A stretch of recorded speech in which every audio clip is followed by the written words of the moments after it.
Hola, soy Cecilia Bona. ¿Cómo están? Esta lista se llama Audiolibros ¿Por qué leer? Porque todas las semanas les comparto leído un texto que puede ser ficción, a veces es no ficción, algún ensayo, alguna nota de opinión que ha salido en diarios.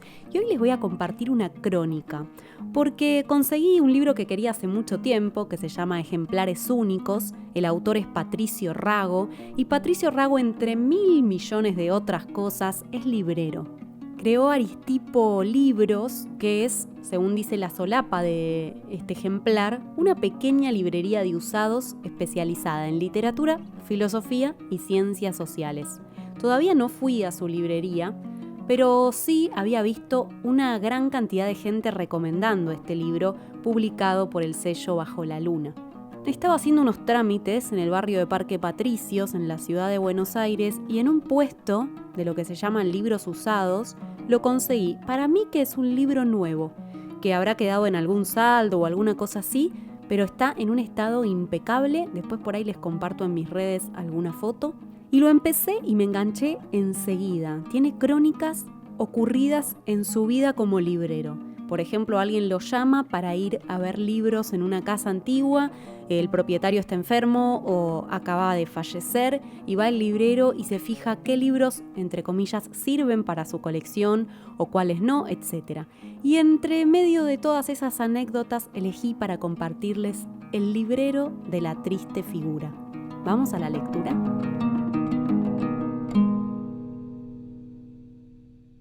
Se llamaba Tomás. Era un pibe raro, flaco, chupado en los pómulos sobre todo, y pálido. Parecía una especie de Sid Vicious con el pelo largo y grasoso de Johnny Ramone. Gesticulaba mucho y fumaba como un escuerzo, un pucho tras otro. Cuando discutía se le encendía la mirada detrás de esos anteojos de marco grueso que usaba, y sentías que toda su energía estaba puesta ahí, en ese momento. Defendía sus argumentos con fervor, y no dudaba en levantar la voz si la discusión lo requería. Te miraba tan fijo que te intimidaba, y siempre tenía una respuesta para todo. Era bravo. Lo conocí una vez que me compró 2 libros de Fowell y uno de Cormac McCarthy. Me dijo que vendía libros por internet y que tenía un catálogo exquisito. A mí me sorprendió que un librero me comprara libros para revender. Sé que vendo barato, aunque tampoco tanto. Pero más me sorprendió, y me divirtió, su soberbia. Así que nos quedamos charlando de libros. Hablamos de Cheever, de Yeats, de Eudora Welty, de Purdy y de otros yanquis menos conocidos. Nos fuimos midiendo y toreando con nuestros conocimientos, hasta que en un momento nos relajamos, sospecho que nos debemos haber sentido algo así como pares, y nos terminamos despidiendo casi con un abrazo. Esa noche me metí en su página web y vi que tenía un gran catálogo, aunque bastante diferente al mío. Había cosas increíbles en literatura y filosofía, pero también mucho medievalismo, Segunda Guerra Mundial y biografías de escritores y músicos. La segunda vez que nos vimos, me contó cómo hacía para sostener ese catálogo.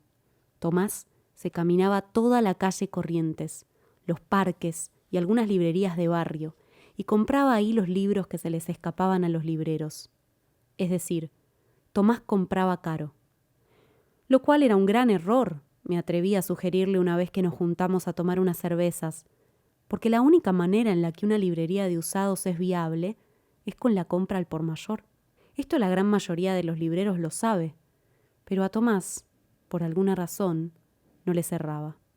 Entonces veía un Mímesis a 200 pesos y lo compraba y lo ponía en internet a 500. Eso hacía. Y si a Fondo de Cultura se le ocurría reeditarlo, él lo tenía más caro que un ejemplar nuevo. Porque no solo compraba caro, sino que además les ponía el precio que él creía que debían tener los libros, no el precio de mercado. Era un romántico. Se negaba a aceptar que más allá de la calidad, la belleza y la magia de un texto, los libros son una mercancía y tienen un precio fijado por las editoriales, la oferta y la demanda. A veces pasaba que era el único que tenía un libro en la web, entonces su precio se inflaba. Así fue como infló a McCarthy, a Elroy, a Jim Thompson, a Hassek, a Spanbauer, a Henry de Luca y a muchos más. Tomás decía: yo laburo con catálogo, y levantaba apenas el mentón, con el pucho en la mano o entre los dientes, altanero, muy orgulloso de su librería.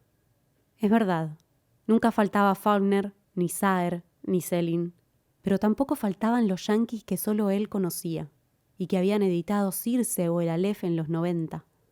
Algunos se terminaban haciendo famosos tiempo después, cuando salía una nota de Fresán o de Forn en página 12, y todos los lectores de novedades salían a buscarlos como locos.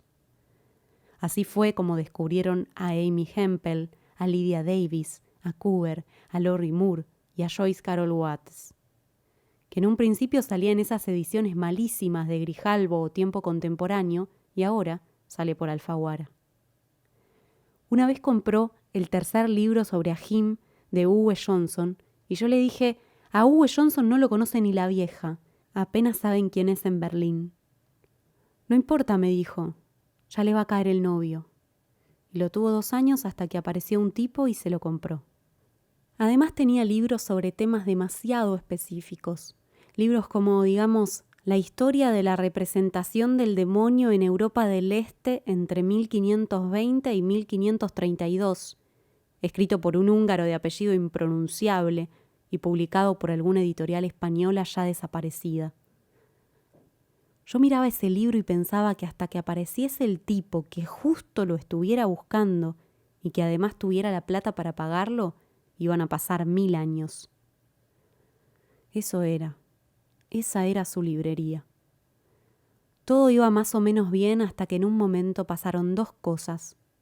Primero se abrieron las importaciones y las librerías de nuevos empezaron a traer y a publicar en la web libros a la mitad de lo que él pedía. Porque antes, cuando Eterna Cadencia o Del Mármol traían 2 ejemplares de la poesía completa de Idea Vilariño en Lumen, él se los compraba los 2 a 300 pesos cada uno y los publicaba en Mercado Libre a 700. Esa fue una. La otra cosa que pasó fue más particular y mucho más interesante. Yo hacía tiempo que no lo veía, pero sí lo seguía por las redes y por su página web. La cuestión es que Tomás empezó a obsesionarse con armar el catálogo perfecto, es decir, no solo tendría a los mejores escritores, sino que solo vendería de ellos sus mejores libros. Por lo que de Donoso tenía solo El obsceno pájaro de la noche y El lugar sin límites. De Piglia, solo los ensayos. De Bukowski, los poemas. De Cordon, los cuentos. Y así con todos. Y además, como si esto fuera poco, tenía solo las mejores traducciones. Del Sonido y la Furia tenía la de Floreal Macía, en la colección de los libros del Mirasol de Fabril. De G, de John Berger, la de Pepe Bianco. De Moby Dick era la de Pezzoni, en esa hermosa edición del Fondo Nacional de las Artes en 2 tomos. De los hermanos Karamazov, la de Vidal en Cátedra, y de Berlín Alexanderplatz, la de Miguel Sáenz en Destino. La búsqueda se volvía más ardua mientras su catálogo se reducía más y más. Es verdad, a veces buscabas en internet un libro imposible como La estética de la resistencia de Peter Weiss o En el corazón del país de William Gass, y el único que lo tenía era él. Pero tenía más de 800 mangos y los que lo podían pagar eran muy pocos. Entonces todo comenzó a derrumbarse. Tuvo que dejar la casa donde tenía la librería y que compartía con un amigo, y se llevó los libros a lo de la novia. Tiempo después me enteré de que se había peleado con ella y que entregaba en un monoambiente en 11. Sus arranques de locura y profunda soledad se volvieron más frecuentes. Sus amigos se fueron alejando de él. Le escribías un mensaje y no te contestaba en días.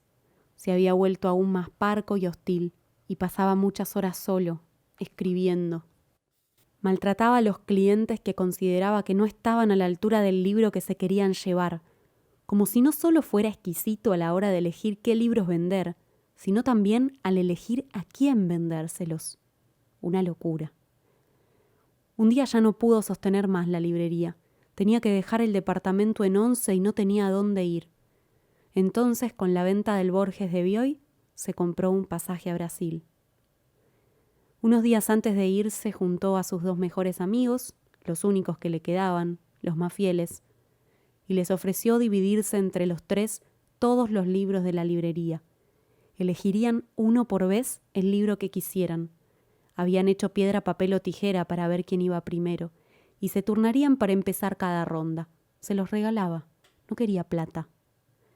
Cuando le tocó a él, eligió Europa Central de Bollmann, que era su libro favorito y que lo había tenido que poner a la venta porque no tenía para comer.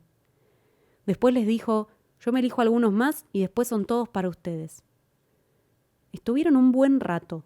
Los vio elegir, los aconsejó a cada uno por separado, les hacía sugerencias y les señalaba libros que sabía que les iban a interesar. A veces, cuando uno elegía un libro que no era el que él pensaba que le convenía, le decía: ¿pero vas a dejar pasar este? Y le señalaba los escritos críticos de Joyce en Lumen. Vos, que sos un joyciano de la primera época. Debe haber sido un momento muy hermoso. Uno de ellos me dijo que Tomás cada tanto le escribe desde una aldea hippie al norte de Bahía. Está descalzo y en cuero todo el año. Alquila tablas de surf a turistas en la playa. Está contento, parece. Dice que no extraña, pero seguro que lo debe envolver la nostalgia cuando se acuerda de esa librería ideal que alguna vez concibió y cuyo sueño no pudo sostener en el tiempo. Tal vez porque hay sueños tan perfectos que no tienen lugar en este mundo y que solo son posibles en la cabeza de los locos y los solitarios como él.